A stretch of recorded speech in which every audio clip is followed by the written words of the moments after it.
Hello friends, இன்னைக்கு மீன் வாங்கியாச்சு. இந்த கோலத்தை பார்த்தீங்களா ஏப்ரல் எல்லாம் போட்டு வந்துருக்கு. மகன் சின்ன வயசுல தச்சு ஆட்டையை போட்டாச்சு. எப்படி நல்லா கவனியா இருக்கா? வாங்க, இன்னைக்கு மீன் வாங்கியாச்சு, பார்க்கலாம். இல்லையே கொஞ்சம் இறால் வாங்கிட்டு வந்தேன்.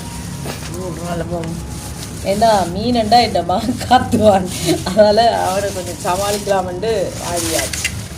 அதோட பாறை மீன் வாங்கிட்டு வந்துட்டீங்களா? பாறை குட்டி. ஆமாம், மஞ்சள் பாறை. இவ்வளோ பார்த்தீங்கன்னு சொன்னால் இந்த மஞ்சள் பாறை 400 ரூபா. லாபம் இல்லையா? நான் இந்தியா காசுக்கு எவ்வளோன்ட்டு உங்களுக்கு பின் பண்ணி விடுறேன்னு பாருங்கள்.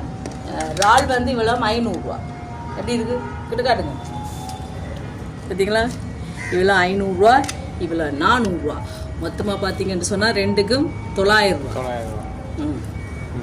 பார்த்தீங்களா? ஓகே, ஏன்னா எல்லாம் வந்து துப்புராக்க போகிறேன். யாருக்கு மீன் வேணும்? ஓடியாங்க மீன். ஓகே, நன்றி, வணக்கம். சென்று வருகிறேன்.